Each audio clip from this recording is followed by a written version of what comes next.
Sam Mellins, senior reporter at New York Focus. Sam, thanks so much for coming on today. Pleasure to be here. Of course. So, New York Governor Kathy Hochul. We've been covering the saga a little bit, but for people that don't know, it kind of came to a very embarrassing end for New York Governor Kathy Hochul last week. Her much maligned judicial nominee, Hector LaSalle, was struck down by the state Senate. And let's start from the beginning for people that might not have been following this. How did this all begin, and who is this guy, Hector LaSalle? Why was he so controversial? Yeah, so Hector LaSalle was Governor Hochul's nominee to be the chief judge of the Court of Appeals, which is New York's equivalent of the Supreme Court. It's the final word on New York state law. It's 7 members who serve for 14-year terms. The previous chief, Janet Defiore, resigned last summer, and Governor Hochul picked LaSalle to replace him. And he generated a historic level of controversy and opposition. No governor's nominee has ever been rejected by the state Senate until now, when last week they rejected him by a vote of 39-20, I think it was. And let's rewind to that resignation, which I believe was also due to some controversy as well. That essentially that resignation meant that the next chief judge would be the person who breaks a conservative or liberal kind of deadlock. There's 7 people on the Court of Appeals in New York.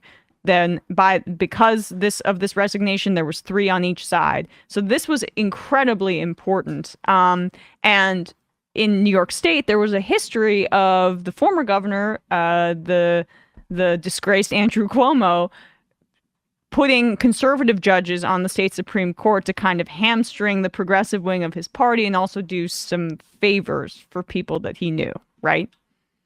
Yeah, certainly the first part. I think 6 of the 7 judges who were on the court before the chief resigned were Democrats, but some of them were really quite conservative Democrats. And so one thing we've reported on at New York Focus is how, especially in the last year before the former chief resigned, there was this conservative block of 4 judges on the court. 4 judges, 7 out of 7, that's a majority. And they really voted together in almost every case that they heard to push the law in a more conservative direction when it came to things like workers' rights or tenants' rights or the rights of criminal defendants. They were much more towards the sides of prosecutors and corporations and landlords and things of that nature. The former chief, Janet Defiore, who resigned, was part of that block. So her resignation, like you were saying, Emma, really created this critical opening that will have a very big part in determining the political direction of the Court of Appeals going forward.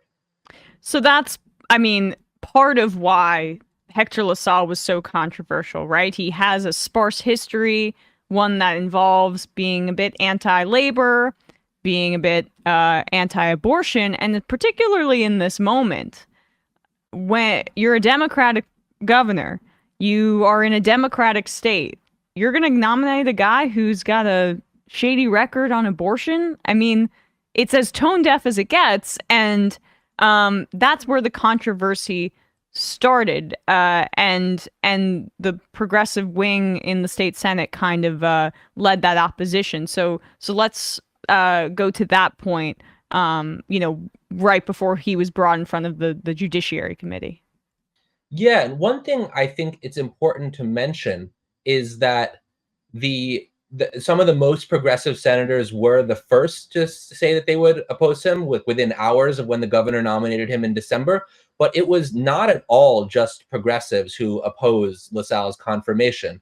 One of the senators who said that she would oppose him before the Judiciary Committee hearing, and she's on the Judiciary Committee, is Senator Shelley Mayer, who represents parts of Westchester, is sort of a very mainstream Democrat, or Senator Michelle Hinchy in the Hudson Valley, also a very mainstream Democrat. Unions that are sort of very much within the mainstream of the Democratic Party also came out against him because of one particular ruling where he allowed a corporation to sue union leaders. The National Organization of Women, which, not some far left feminist group, opposed his nomination over concerns about his record on reproductive rights. So this was not at all progressives torpedoing a moderate governor's nomination. This was really an effort by a broad swath of the Democratic Party, certainly including progressives, but not exclusively, to sink this nomination. Right. And so then there's the committee vote, right? It gets shot down 10-9 in the Judiciary Committee in the state Senate. Then Hochul threatens to sue, and the state Republicans as well. What the hell happened there? Right. So generally, the procedure is that the Senate has the power to confirm or reject an appointment. The Senate Judiciary Committee hears it first, and they decide whether or not to recommend it to the full Senate, and then the full Senate decides whether or not to approve it. The Senate Judiciary Committee in January, about a month after he was nominated, had a 5-hour hearing in Albany. I was there. It was certainly very long, with many, many questions asked. And they voted 10-9 not to recommend his appointment. 10 Democrats voted against. I think 2 Democrats voted in favor, and then 6 Republicans, all of the Republicans on the committee, and 1 Democrat voted to say, we recommend that this go to the full Senate, but we're not voting in favor of the nomination. So sort of hedging your bets there. Right. But since a majority of the committee had voted against, the Senate Democrats, including the majority leader, Andrea Stewart-Cousins, said, that's it. The nomination is dead. We don't have to send this to the full Senate because the committee voted against. Hochul and some other experts, including former Chief Judge of the Court of Appeals, not the one who resigned, the one before her, said, no, that's not right. The Constitution says the full Senate has to vote. I think it's kind of vague. I think there's good arguments on both sides. Hochul threatened to sue the Senate to force them to vote on it. In the end, she didn't get to, whether or not she would have, because one of the Republican senators on the Judiciary Committee sued the Senate. But then maybe to head off that lawsuit, a week after he sued the Senate Democrats, they said, okay, you want the full Senate to vote? Fine, we'll vote. And they sent him down by a very wide margin. Yeah, so that's the end, death knell in this whole saga for Hochul, right? It was a huge, huge failure. That vote, the full Senate vote shot him down decisively. And there was only 1 Democrat that voted in favor, and the other ones that were kind of on Hochul's side were coincidentally on vacation.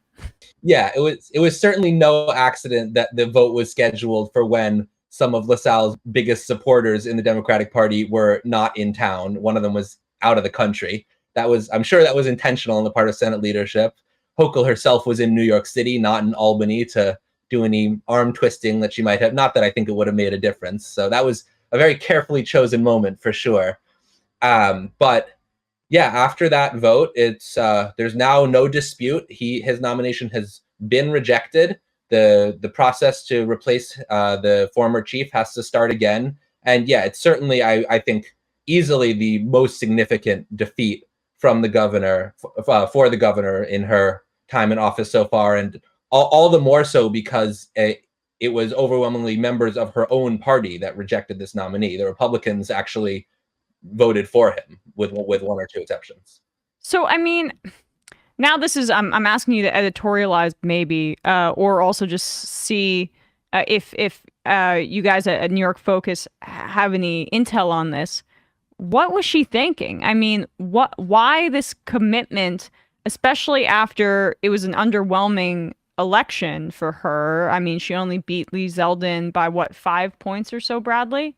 5 points. And it was just not a mandate by any means. And on the national level, many were blaming New York State for the Democrats losing the House, in part due to her being on top of the ticket. She was not an inspiring candidate. Then she turns around and is bullish about a conservative judge when Biden on the national level is making it a priority to stack the judiciary in order to stave off far-right extremist judges and rulings. And abortion is the #1 issue for most Democratic voters in the country, or one of the top issues, given Roe v. Wade being overturned. And we're in this moment of labor, or 7%, sorry, in this moment of labor reckoning nationally. So it just seems like there are about 4 or 5 factors that should tell her no. What was this relationship with her and Hector LaSalle? What was the motivating factor?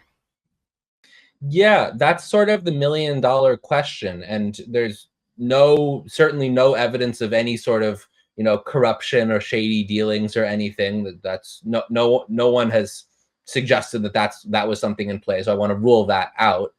I think one thing is that Hector LaSalle, obviously very qualified in terms of his resume, also Latino, and Hochul has faced a lot of criticism for not appointing enough Latino individuals to positions of power in her administration. So that was an opportunity to head off some of that criticism.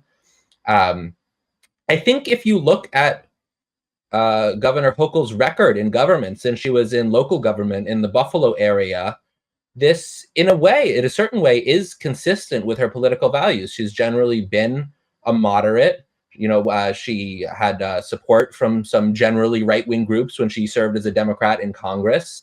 It's not humongously out of character for her in terms of the political commitments that she's demonstrated over decades in public service. But I think the really surprising part to many observers is just sort of the lack of groundwork before this nomination. Like, how hard is it to call the major unions and say, hey, are you cool with this guy? To call, the majority leader of the state Senate, who wields tremendous power among the Democrats, and say, hey, is this good with you? Which historically it has been. But there's been reporting, we've reported, and other people have reported that there was just a lot of that groundwork that didn't happen, which I think led to her administration really being caught off guard by the backlash to this nomination. Any idea who's the next up? I mean, is she gonna double down on center right candidates, or is she gonna maybe kind of capitulate a little bit to progressives and just her party?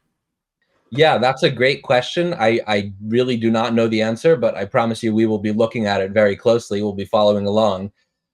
She could pick a candidate in a similar mold. She has to pick from a short list that a certain panel sends to her, the Commission on Judicial Nomination, it's called. So her choices are limited by that, but they generally select a sort of range of candidates. So she could pick a candidate in a similar mold and dare the Senate to reject him or her again, or she could pick, and I think many of the senators who rejected LaSalle, they're not looking for some, far left, like socialists, whatever, despite what some right-wing media outlets might have you believe. I think many of the senators would be happy. Some senators certainly are looking for that, but many of the senators would be happy with someone who's sort of a liberal in the mainstream of the Biden era Democratic Party. So I think if she nominated someone along those lines, they would get through with no problem. But maybe she wants to, play hardball again. We'll have to see.